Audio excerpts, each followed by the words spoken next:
and of course subtle intimidations. They would say something like, please cross the street carefully because, you know, traffic is very heavy in Quebec.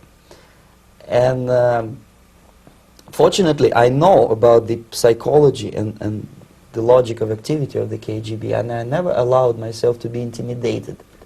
This is the worst thing. This is what they expect a person, a defector, to be intimidated. Once they spot that you are scared, they keep on developing that line, and then eventually you either have to give up entirely and work for them, or they neutralize you. They would definitely stop all kind of political activity, which they failed to do in my case, because I was stubbornly working for the Canadian Broadcasting. And in response to their intimidations, I said that, look, this is a free country, and I am as free as you are. And I also can drive very fast. And gun control is not yet established in Canada, so I had a couple of good shotguns in my basement. So welcome to visit me someday with your Kalashnikovs machine guns. So obviously it didn't work. Intimidation didn't work. So they tried different approach, as I described. They approached on the highest level, on the level of Canadian bureaucracy. And on that level they were successful. On that level they were successful. On individual level they failed, flat. Mr. Bezmenov has brought a series of slides with him that he has taken from the Soviet Union, and I think this is a good time to take a look at the slides. Yes. Now, the viewers will be able to see these slides as we talk about them. Yes, this is a collection of slides which are, some of them are snapshots from my family album, some of them are documents which I smuggled from the Soviet embassy, and some are reproductions from local mass media. I usually show them to establish my credibility as a defector. This is a picture of my native town, Mytishi, about 20 miles north from Moscow. Characteristically, there is a statue of Comrade Lenin in the central square. This is myself at the age of 7, again, characteristically, under the statue of Comrade Stalin, extending his friendly hand to peoples of the world. At that age, of course, I was still idealistically minded young communist, and I still believe that sooner or later things will go for better.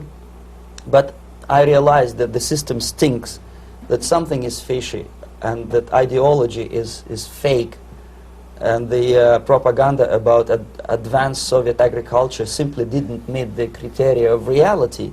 If they talk about abundance of food and there is none in the stores, there must be something wrong. My father was, he is on the left here, my father was officer of the General Staff of the Soviet Army.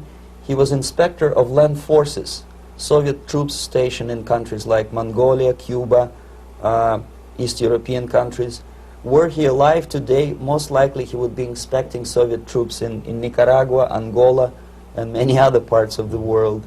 Fortunately, he died, and he didn't see the disgrace, because deep inside he was a Russian patriot. He didn't like the idea of expanding Soviet military might, especially in the areas where we were not welcomed at all. Unlike many other military officers, he was reporting directly to the Minister of Defense, bypassing KGB and diplomatic service. In other words, he was a trusted military professional. And my impression that this type of people are much less hawkish and adventuristic than party bureaucrats in Kremlin.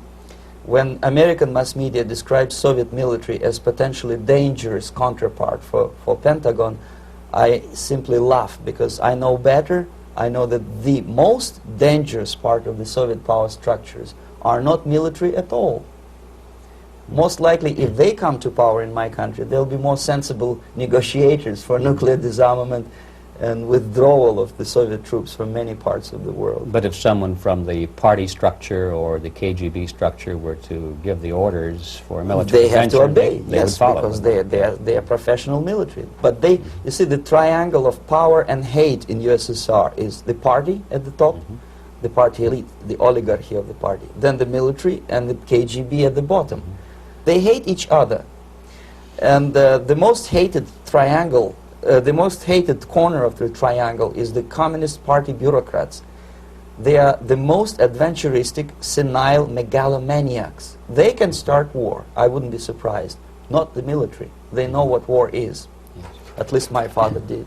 This is the picture taken at the entrance of my Institute of Oriental Languages. It's a part of Moscow State University. I graduated in 1963. And I Now, excuse me, which one were you on? I am on the right. You're on the right. And on the left is my my schoolmate Vadim Smirnov, who later was a apparatchik in the Central Committee of the Soviet Union Communist Party. What is an apparatchik? It's a functionary, something like civil service in British Empire. Someone who is never fired from the service. He stays there internally. He may not be promoted too high, but he's a dependable bureaucrat who will stay forever. I studied not only languages, but also history, literature, even music. I'm on this picture, I'm trying to learn how to play Indian musical instrument. I even tried to look like an Indian when I was second-year student. Not bad, really. Yes, actually it was strongly encouraged by the instructors in my school, because the graduates of my school were later on employed as diplomats, foreign journalists, or spies. As every Soviet student, I was, quote-unquote, volunteering for harvesting grain in Kazakhstan. This is the biggest agricultural blunder of the Soviet government. But I didn't have much choice, of course, because the communist motto borrowed from the Bible says, "Those who do not work shall not eat." And you can see me eating, therefore I was working, and you can see how happy I was about it. I went through a very extensive physical and military training, including the military games in areas, suburban areas of Moscow. And here, for example, we are on a tour in Arkhangelsk area. And by the end of my training in school, I was recruited by the KGB. This picture was taken on that day, and you can see again how happy it feels to be recruited by the KGB. Our conversation with Yuri Alexandrovitch Bezmenov, who is a defector from the Soviet Union, a former propaganda agent for Novosti and the KGB, will continue after this message.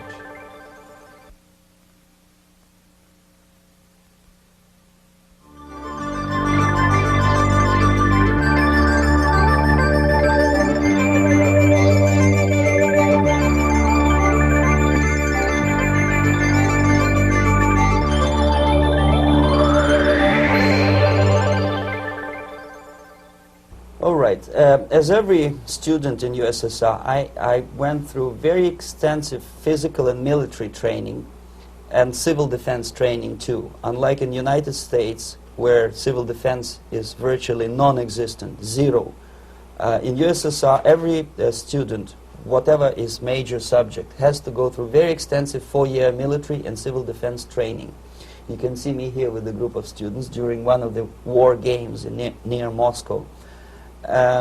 The main idea, of course, is to prepare a huge reserve army of the USSR. Each student has to graduate as a junior lieutenant. In my case, it was administrative and military intelligence service. My first assignment was to India as a translator with the Soviet Economical Aid Group, building refinery complexes in Bihar state and Gujarat state. At that time, I was still naively, idealistically believing that what I was doing contributes to the understanding and cooperation between the nations.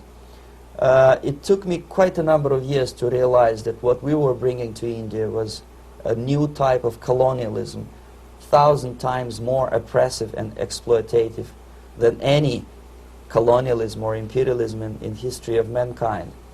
But at that time, I was still hoping that, well, maybe it's not that bad, could be worse, and things may go for better.